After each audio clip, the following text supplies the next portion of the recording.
exponential growth and decay.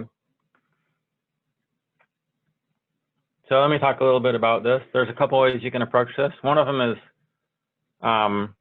there's this basic, this is the basic, what we call differential equation.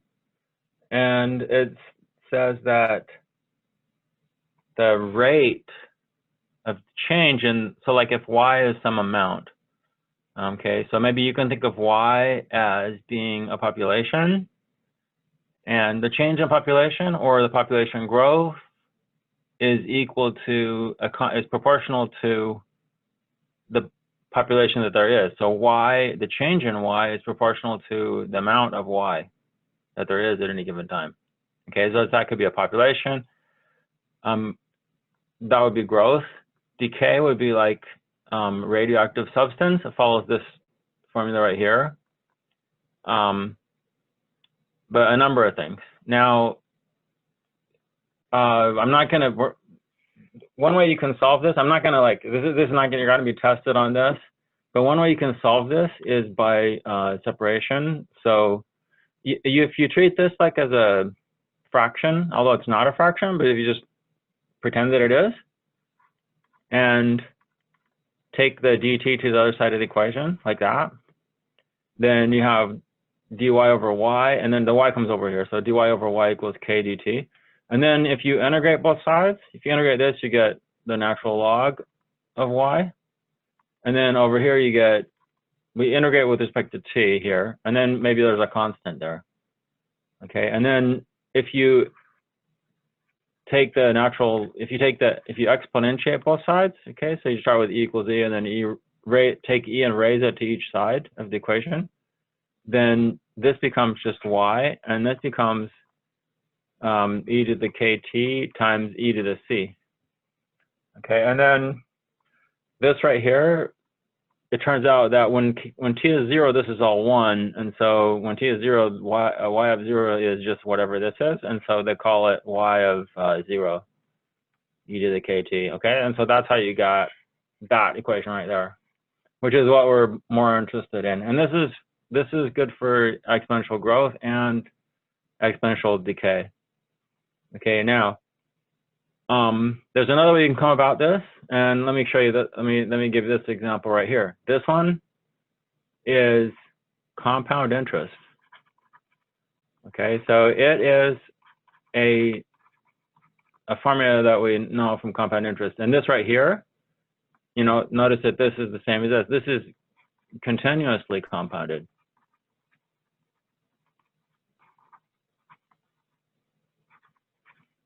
Interest, okay, and then n is equal to the number of compoundings per year, okay, and then r is equal to the rate, but it's converted to a decimal, and then a0 is the initial amount or the principal, or it's also known as the present value. So in terms of compound interest, this is the present value or the principal. This right here is the amount after, is the final value, okay, or the amount that you'll have after it's been, after you know we go through a period of compounding interest. Okay, so another way that you can get at this one is if you take the limit as n goes to infinity. So you take the number of compoundings per year, and you take that limit,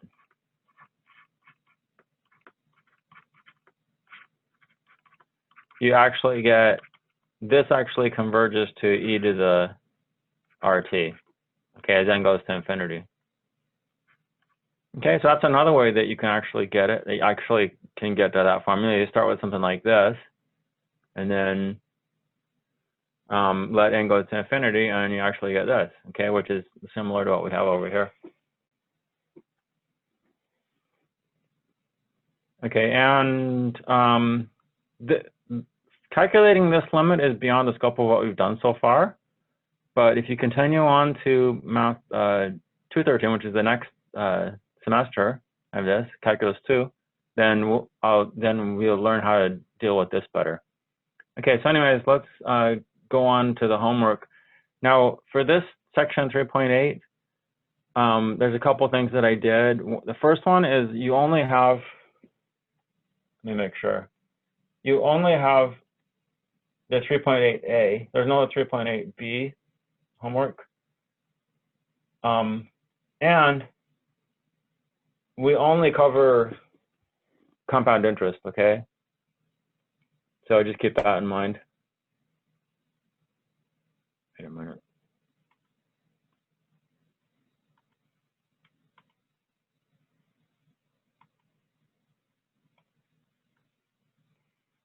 Okay. So here's the formulas right here for convenience. And the first exercise, oh, dang it. I meant for that to be a dollar sign. Oh, well. Okay, so if $2,100 is borrowed at 6.5% interest, find the amounts due at the end of 4 years if the interest is compounded as follows. Okay, annually. Now, the thing to remember here is when they say annually, these words right here are code for what this value of n is. And annually is 1 time per year. Quarterly is 4 times per year. Monthly is 12 times per year. And then weekly, there's just over 52 weeks in a year. So we take n to be 52 though. And then daily is 365. We just do a regular year, not a leap year.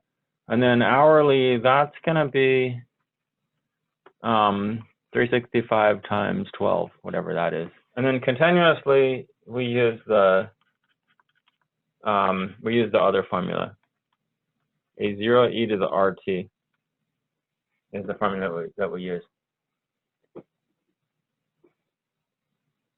Okay, so I'm going to show you how to do this using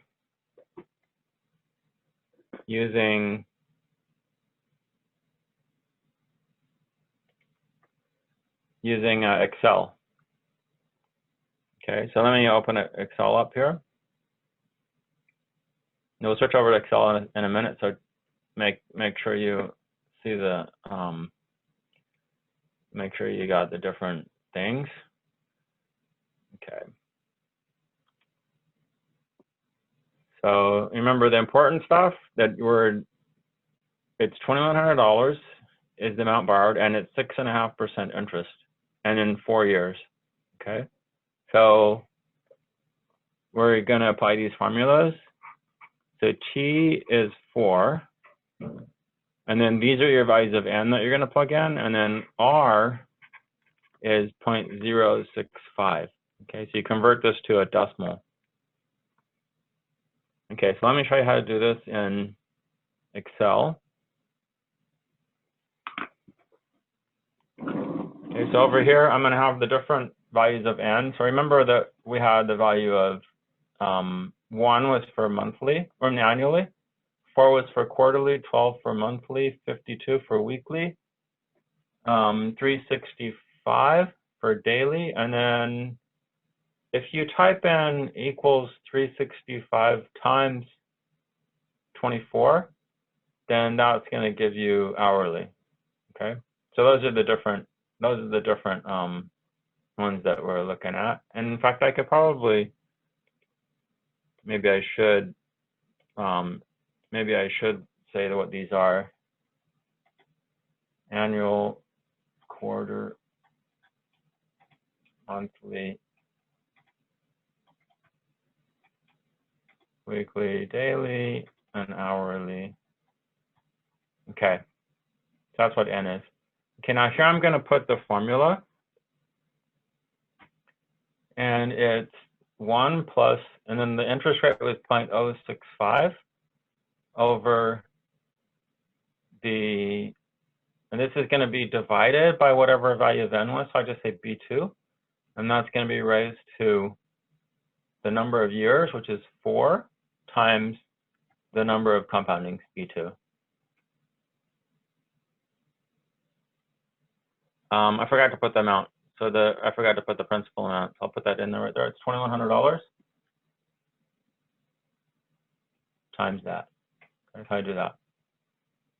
Okay, so that's that. And then what you should always do with this is think, okay, if the problem says you're borrowing money, then think that that's your money.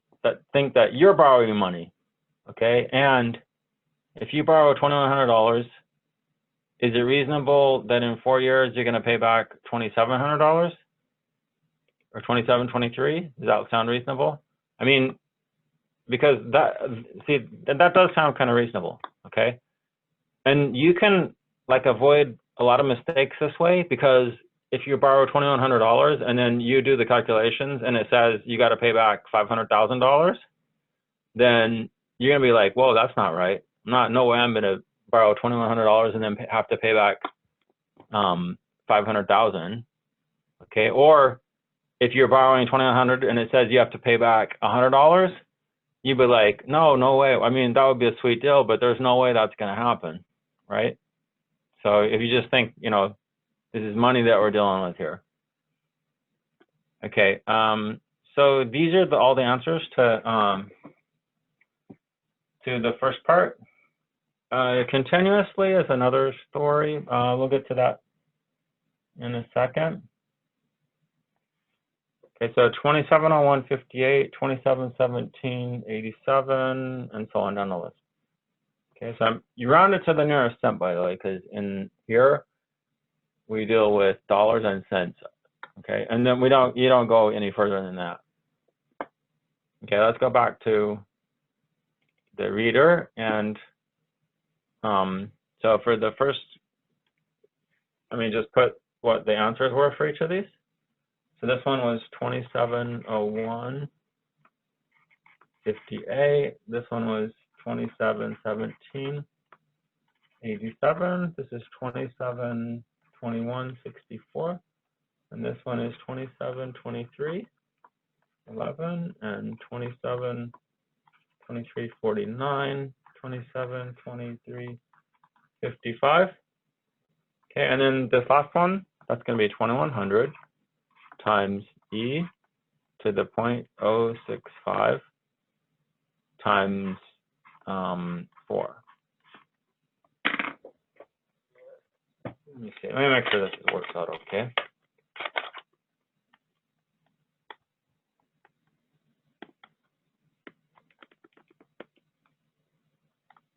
Let me just put that in the calculator.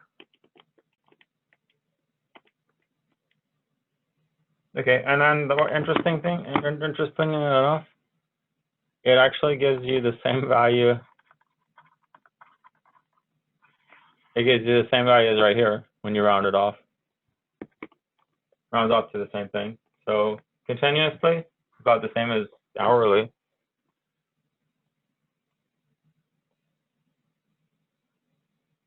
Okay, and then this also kind of goes along with what I said before, that as you increase the values of n, you're going to converge to this value here, to this right here. Okay, so let's go on to the next part. This is part B, and it's and then you have the different options: 6%, 8%, and 10% on a common screen.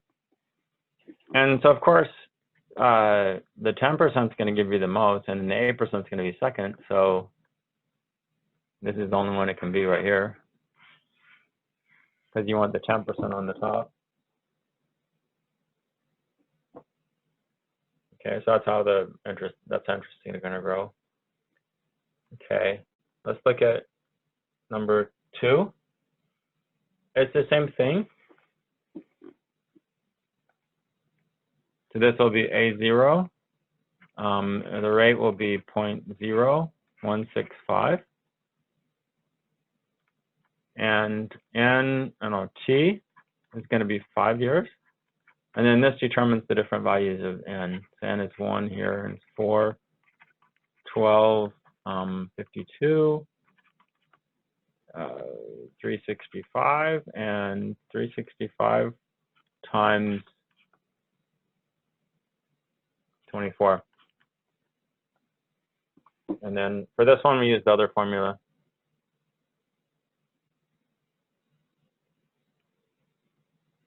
Okay. So let's go ahead and do this one using on Excel. So I'll switch over to the Excel sheet right here.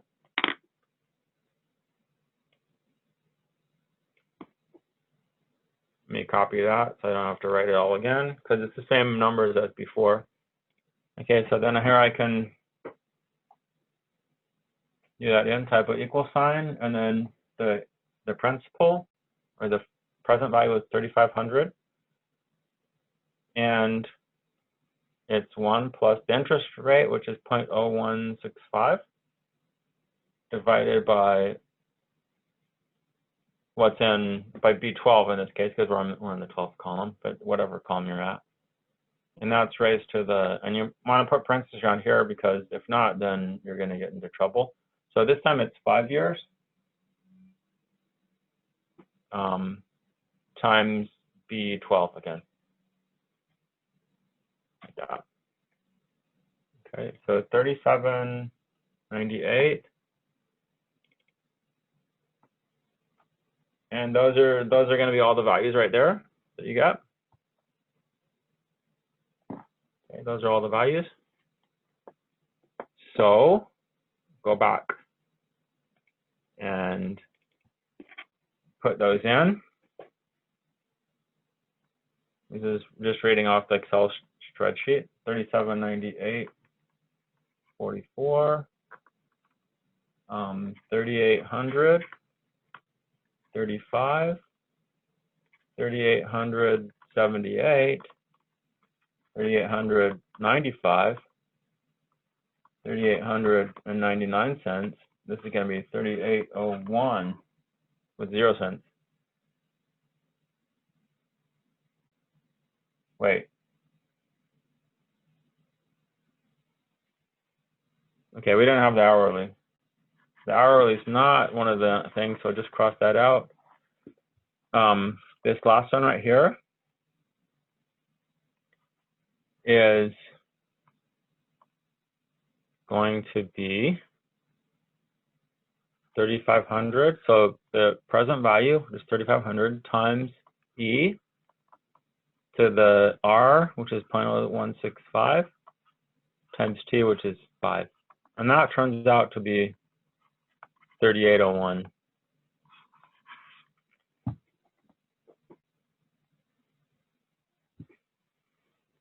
Okay, great. Let's look at part B. If A of t is the amount of the investment at time t, for the case of continuous compounding, write a differential equation satisfied by A of t. Okay, so this one, remember from the first page that it was dA dt equals K A. Actually, I just replaced the y. Well, if you, on the first page, I'd say y. I just replaced the y with an A. You can replace the K with an R. Okay. So that's it. The amount that it grows is proportional to the amount that there is, but the constant of proportionality is the interest rate R. Okay, so this one would be 0.0165 A.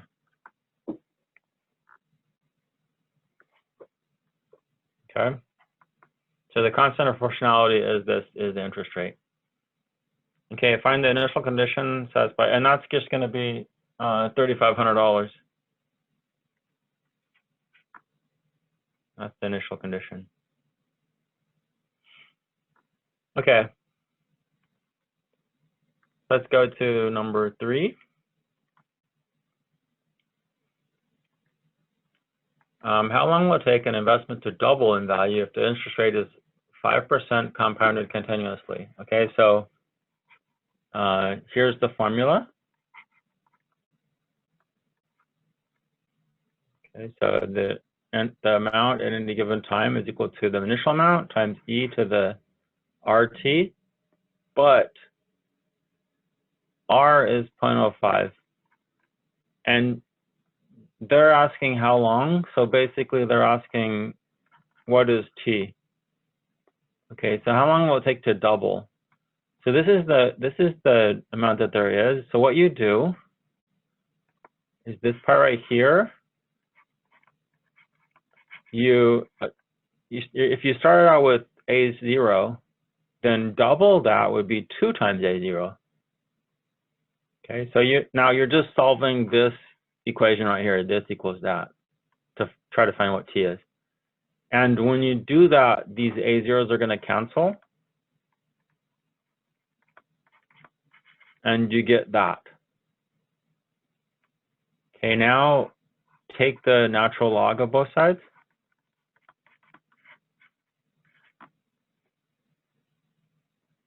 And when you do that, this all becomes 0.05 by the inverse property of natural logarithm and exponential.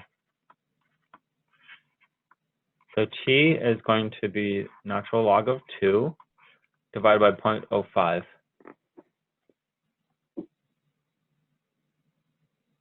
It says round it to 2 decimal places. So if you put that in a calculator, you get 13.86.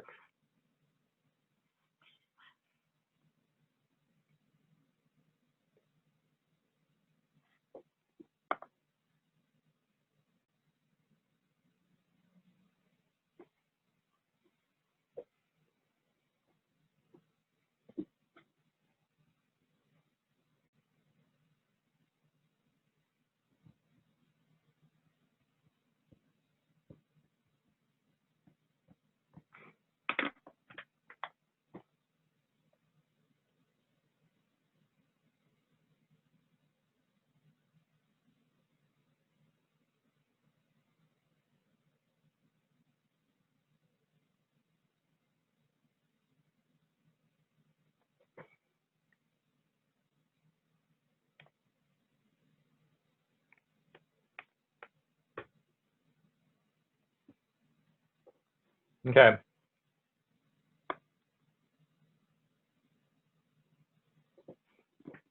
For the second part, it says, what is the equivalent annual interest rate? Okay, so in other words, you have the idea here is that for different, depending on how you compound it, you get different amounts, right? So compounding continuously generally gives you the most interest. So 5% compounded continuously is, I'm just kind of confused now. I'm a bit confused. I think it sounds like this is referring to if it was compounded annually.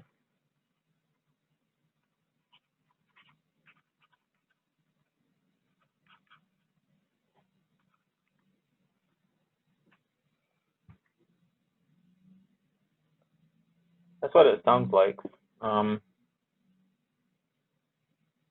let's pretend that that's what it is, and move and go along those lines. So if you were to compound annually, then the amount of interest that you'd have after 13.86 years would be 1 plus R, whatever your interest rate is, to the 13.86. Okay, so n times t, because n would be 1 in this case. Okay, and after that many years, you'd want that to be 2A0. Okay, so 5%, we take this long at 5%, compounded continuously.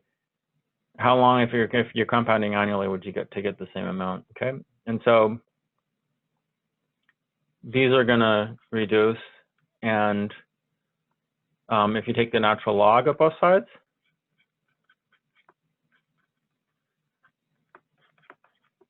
you get that. This 30.86 comes out in front.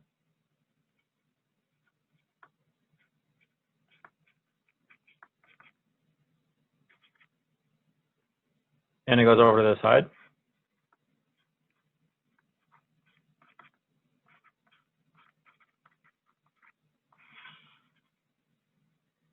Then if you take the exponential of both sides,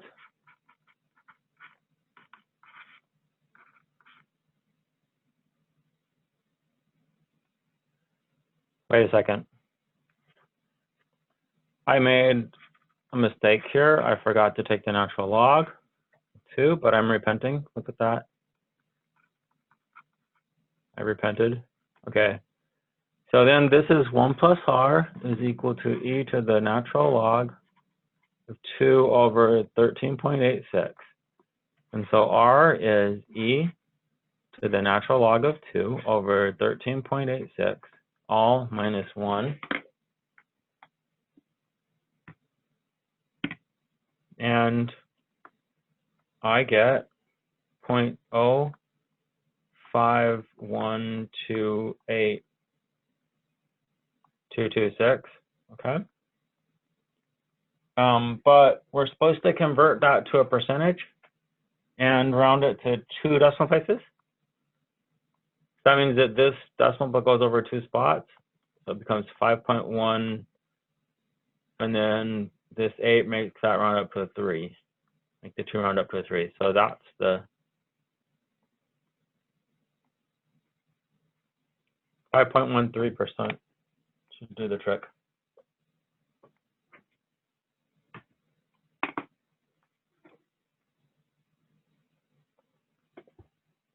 Okay, this is the,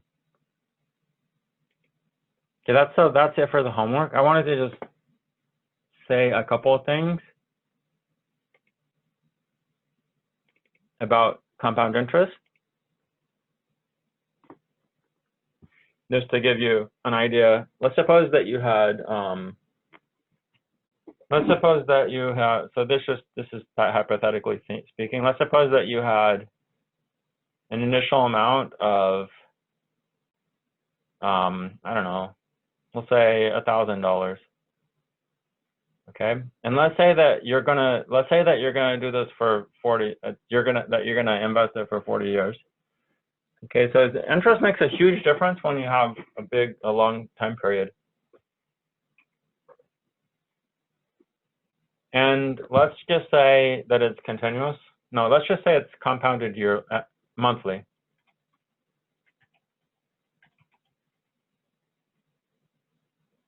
Okay. So if here we have the interest rate, okay, so if we have, let's say we have 1%, okay? So that would be 0.01, right?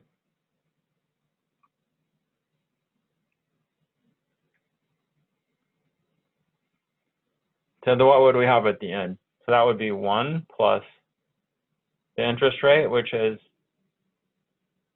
B23 over N, which is 12. I'll raise to the N times T. So that's 12 times 40. Okay. Oh, wait, I forgot. I keep on forgetting. I had to multiply by the principal, which is $1,000.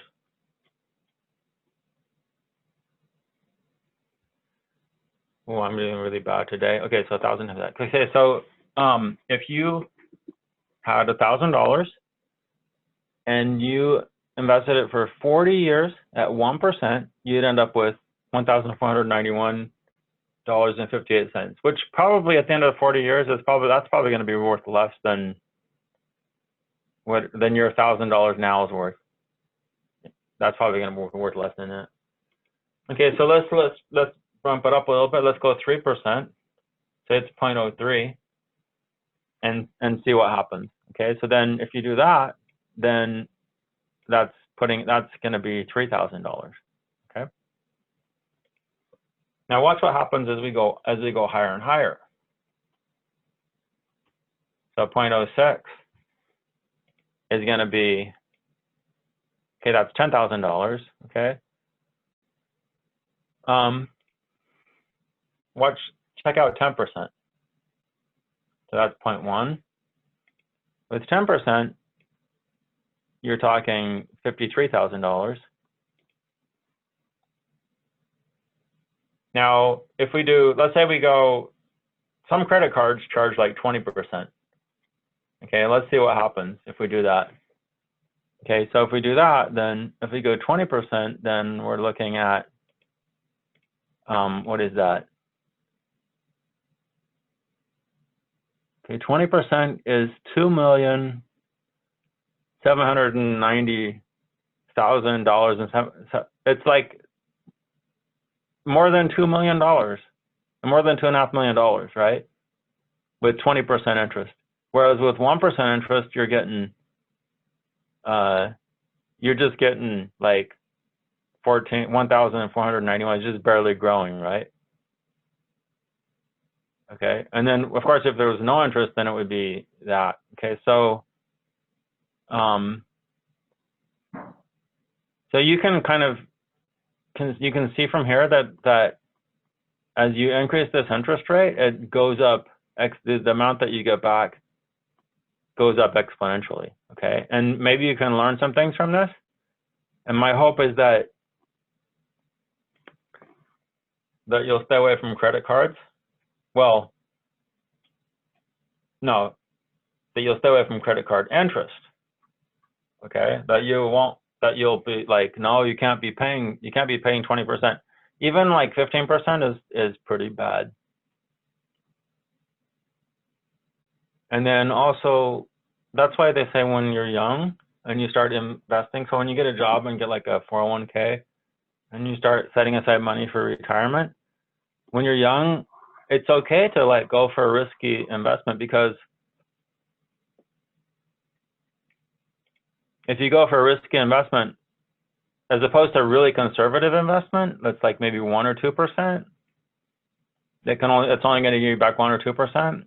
1 or 2% is going to be almost nothing, but you can risk that and somehow, you know, get between 6 and 10%, and that's a huge difference. See, 10% is like several times more than what you would get if you're doing that over the course of 40 years. Okay. But as you get closer and closer to retirement, then you want to shift your money to like more conservative, because then you could lose a lot of money that way. So you don't, so to prevent losing. Okay. So anyways, stay away from credit card debt. I mean, you can, it's fine to use a credit card, but just pay it off. Pay it off completely at the end of every month, at the end of every period. Okay, so now we have a little bit of time, and there was some questions on the homework.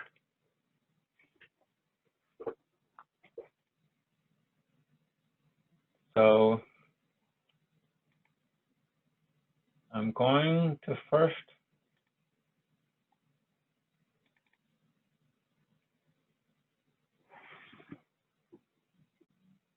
so I'll discuss that a little bit.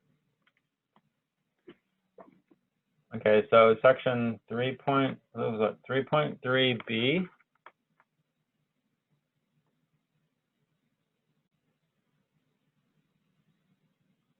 I think it's number 1. Okay, so here we have h of theta equals theta squared sine theta. And we're supposed to just take the derivative. Okay, so this is the product rule. Okay, and you got 2 parts. There's this one, and then there's this part here, right? There's 2 parts. So the product rule says you got to take the derivative of the first part times the second part. Okay, and then plus the first part times the derivative of the second part.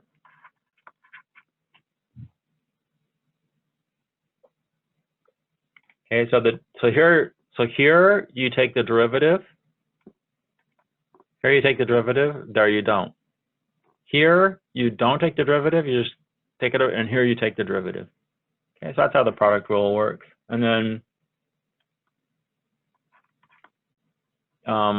you could probably just put your answer in like that. That would be fine. Or you could factor out a theta.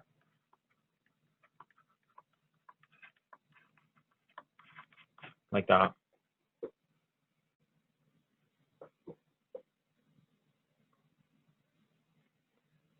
Okay, there was another question.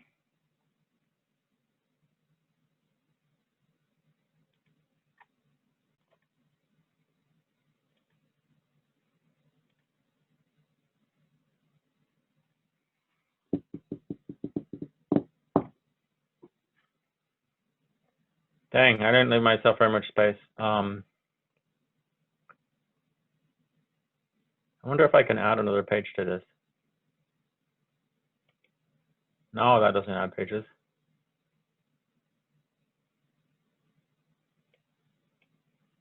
Huh. Dang, dang, dang. Oh.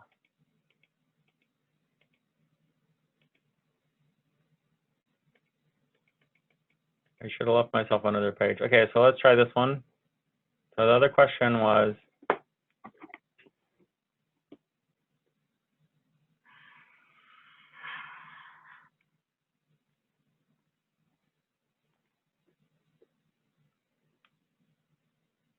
3.5b.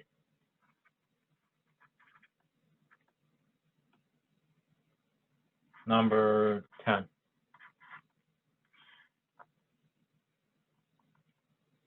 So you have x squared plus xy plus y cubed equals 1. And you want to find y triple prime when x equals 1.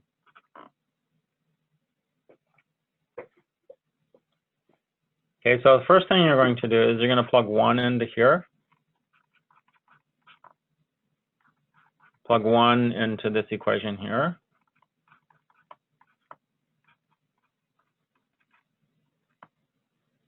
And what does that give you? That gives you, these ones are going to cancel.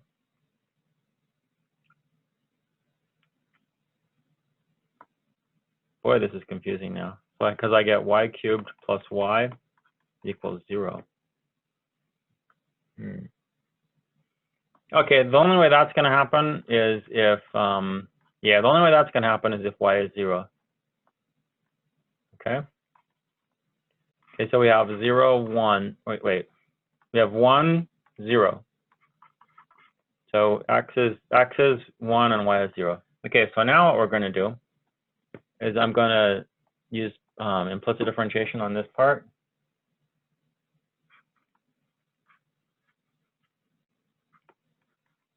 Okay, so this is 2x plus, and then product rule here, so this is y plus x dy dx, and then this is chain rule, 3y squared times dy dx. And then derivative of 1 is just 0. Okay. So all this goes to the other side of the equation, and this right here, we're going to factor out the x plus 3y squared. Negative 2x minus y. And then this goes to the denominator.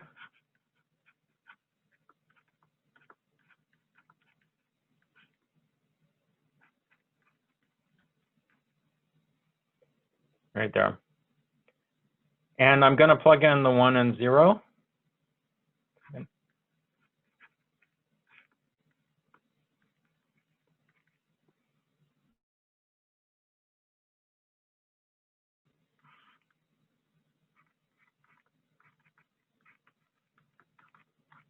So I get negative 2.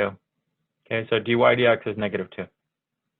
Okay, now I'm going to do something that's perhaps confusing. Let me use a different color. I'm going to take this again and differentiate this with respect to x again. Okay, so I get 2 plus dy dx, and then plus this one, the derivative of this. So this is going to be the derivative of x, which is 1 times dy dx, plus x times the derivative of this, which is the second derivative with respect to x, And then the derivative of this part, oh dear. Didn't save myself enough space. How's that? Okay, let me back up here. I need a little bit more space.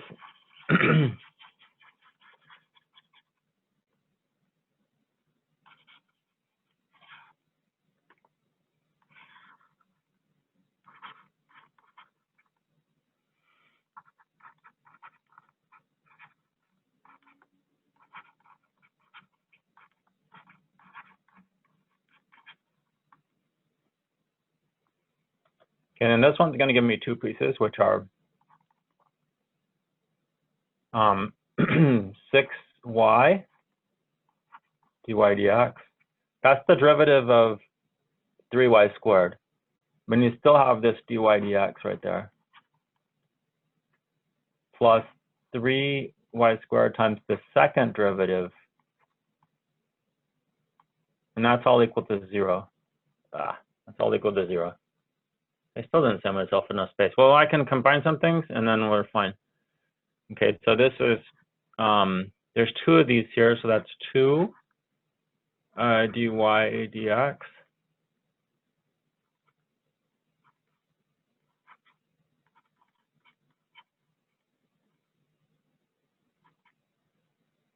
And then that's 6y times dy dx squared plus 3y squared d2, the second derivative, y with respect to x, all equals 0. Oh, man, this is confusing. Okay, so there's two things that I'm going to do with this one. The first thing is like I'm going to do this like we did over here. And I'm going to I'm going to try to solve for the second derivative. Okay, so these two terms,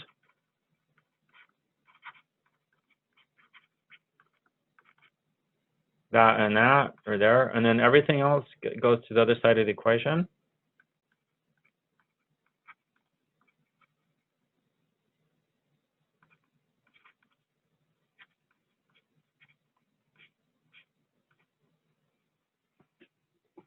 Okay, so my objective is to find a numerical number for this one right here. So I'm going to go ahead and plug in x equals 1 and y equals 0. I'll go ahead and do that.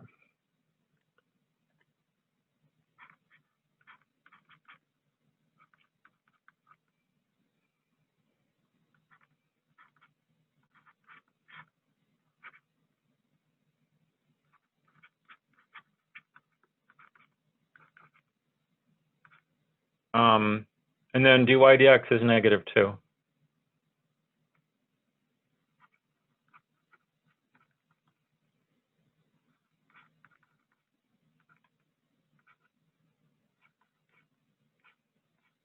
That's just 0. Okay, so this is also y double prime. That's -2 plus 4, that's 2. Okay, so then I have these, I have that, and then I have 1 and 0. Okay, now we go back to here, and I take the derivative with respect to x again. Dang, this is long. Well, fortunately, that's 0, and this one's going to be 2 y double prime.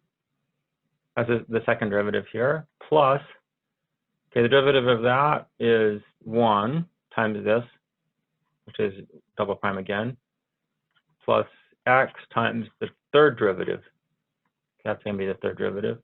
I should have been using this notation all along. They kind of gave me a hint there, but I didn't. Okay, now there's this right here. So the derivative of this will be 6 dy dx, but there's already a 2 though, so that's basically going to be y prime cubed. And then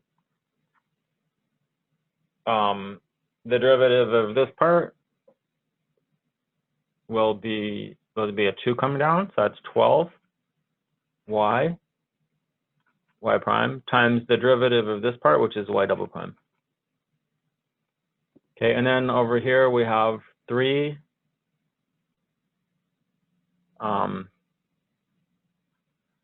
That's going to be 6 y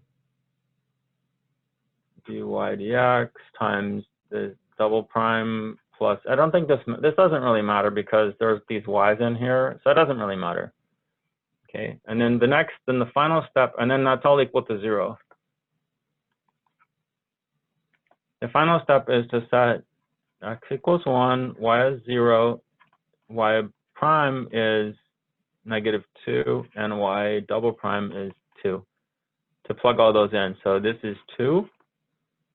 That's also 2. Wait.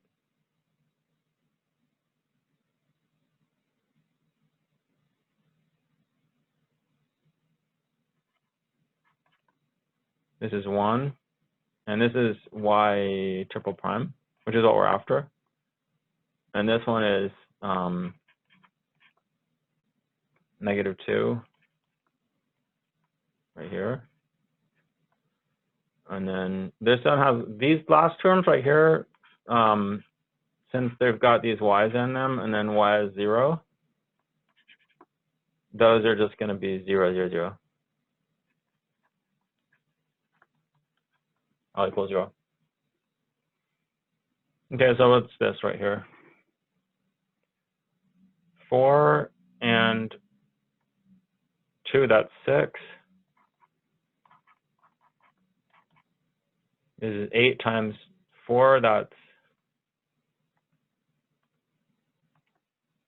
-48 equals 0. So y triple prime equals 48 minus 6, or 42. Okay, that's 42 in that case. Okay.